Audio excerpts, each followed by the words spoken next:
नमस्कार मु संतोष कुमार साहू आपण खंडपड़ा खबर स्वागत जनाऊँ। बर्तमान मु खंडपड़ा सहर स्थित 7 नंबर वार्ड अनुसूचित जाति साही निकटर अच्छी जोठारे आपण मैंने देखु मात्र 50 फुटर रास्ता एठारे निर्माण करा जायछि। किंतु ए रास्तार अवस्था आपण मैंने टिके भलरे देखंतु किभली काम होईछि जहाँकि 4 मास पर एथरु गोड़ी रास्ता पर बाहरिकी देखा जाउछि एवं रास्ता फाटी आँ कलानी। खंडपड़ा एनएसी ये हूँ उन्नतिमूलक कार्य तदारख करुवा जेई किभली ड्यूटी करुथिले एवं ठिकादार एभली काम रे केते मालामाल होउछि आपण माने अनुमान करंतु। देखंतु ए रास्ता मात्र 50 फुटर रास्ता, यही रास्ता मझिरे फाटी आँ कलानी एवं एठारे सबू गोड़ी सीमेंट धोई ही बर्तमान गोड़ी रास्ता पर देखा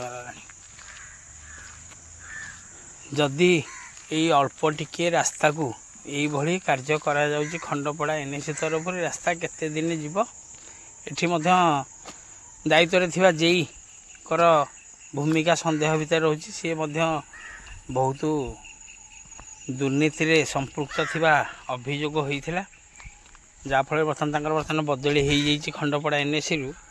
किंतु आपण मैंने देखंतु ये रास्ता केते दिन जीव एवं ये जो पैसा लोक मानकर पैसा को साधारण लोकंकर पैसा को खर्च करा जाउची यह केते दूर ठीक काम होची आपण मैंने निजे देखंतु। ये होची तार नग्न चित्र जोठारे ठिकादार एवं जेईंकर सल्ला सूत्र कार्य एठारे करा जाइछि एवं सरकार का माल दरिया में डाल टाइप रो आकु खाई चलू कर दिए। एथि निमंते आमे कार्यनिर्वाही अधिकारी दृष्टि आकर्षण करिछु किंतु कौन पदक्षेप बर्तमान निया जाए नहीं। देखो आप मात्र 4 मास तले रोड तैयारी करा जाइथिला। एठी कहिबा काहाकू शुणिबो किए, कारण आमर गोटे ओडिया खंडपड़ार ढग अछि खंडपड़ा खंजणा केते ना मारू मारू उठिला जेते से न्याय काम चली आम मानक पैसा को ठिकादार किसी चलू करुवा बेले अन्य ऑफिसर माने मध्य जे कुला खंडे भी धरिकी आसुना ट्रिप गाड़ी माल एठार नहीं जाउछन्ति। एथरो अनुमान करुवे कारण विगत दिन में जे ईओ थिले विजिलेंस रेड रे पड़ते से जोगु तेणु यही सब दुर्नीतिग्रस्त ऑफिसर एवं यही कार्य प्रति दृढ़ कार्यानुष्ठान आवश्यकता रही। देखंतु रास्ता पूरा आकरी स्थानीय सुपरवाइजर हूँ कि दायित्व थिबा जो जेई एथिरे संपूर्ण जड़ित अछंती एवं देखिया को गले खंडपड़ा एनएसी पक्षरु ए सब काम प्रति दृढ़ कार्यानुष्ठान आवश्यकता रही। कारण कामर क्राइटेरिया कहूँ जो रास्ता तैयारी करा जिवो तार ग्यारंटी पीरियड पर्यंत आपको मेंटेनेंस करवा। एठार देखो चिप्स बदल में बड़ बड़ मेंटाल पकाई जाइए ढले जोटा कि जो दायित्व थिले जेई पेड़े काढ़ुआ जेई आपण मैंने इथु अनुमान करुवे। ठिकादार पकेट गरम करने सहित जेई भल 2 पैसा ये हाथी जार नमूना आपण मानक वीडियो माध्यम देखली। जेहेतु आम सांबादिकता करुचु आम दृष्टि जहाँ पड़ू आम लोकलोचन को आणुचु तदारख करने दायित्व एनएसी पक्षर किंतु एनएसी पक्षर कौन तदारख कार्य करा जाउना। कारण ढलई आपण मैंने देखु 60 mm मेंटालिटी पड़ी एथरू ढलई कुआड़े लास्टिंग कर कौन कर देखो आपको पुणी आउ थे पैसा खर्च कर पुणी चलू करेंगे। ये हूँ खंडपड़ा न्याय।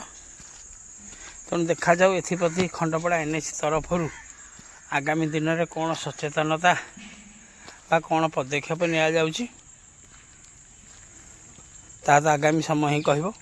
किंतु ये रास्ता आउ बेसी दिन लास्टिंग करिवो नाही जहाँ जना पड़ी। बर्तमान सीमेंट धोई हुई गोड़ी रास्ता पर बाहरिकी देखागला। देखो आपण मैंने तार चित्र ये कम मु निजे दायित्व थिबा एसटीओ जेई एवं कार्यनिर्वाही ଦୃଷ୍ଟି ଆକର୍ଷଣ କରିଥିଲି ଯେ ଏଇ କାମଟି ଭୁଲ ହେଉଛି, ତାକୁ ଆପଣ ତଦାରଖ କରନ୍ତୁ।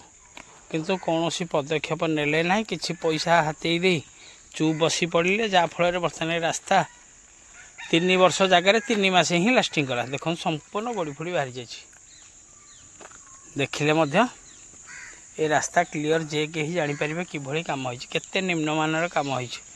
ତେଣୁ ପରିଶେଷରେ ଏତିକି ଅନୁରୋଧ ରହିବ, ଏ ରାସ୍ତାର ଗୋଟେ ଉଚ୍ଚସ୍ତରୀୟ ତଦନ୍ତ ହେଉ ଏବଂ କାର୍ଯ୍ୟ ହାତେଇଥିବା ଠିକାଦାର ପ୍ରତି ଦୃଢ଼ କାର୍ଯ୍ୟାନୁଷ୍ଠାନ ନ, ଏଇଭଳିଆ କଣ୍ଟ୍ରାକ୍ଟରଙ୍କୁ ମୋ ମତରେ ବ୍ଲାକ୍ ଲିଷ୍ଟ କରିଦେବା କଥା। କାରଣ ଏମାନେ କାର୍ଯ୍ୟ କରିବାକୁ ଯୋଗ୍ୟ ନୁହଁ।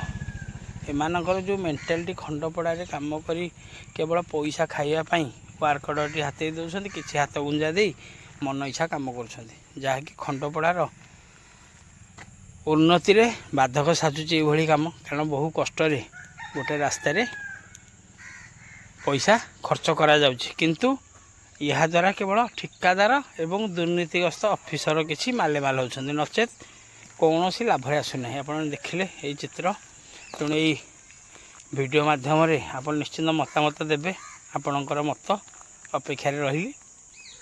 ରଖୁଛି, ନମସ୍କାର।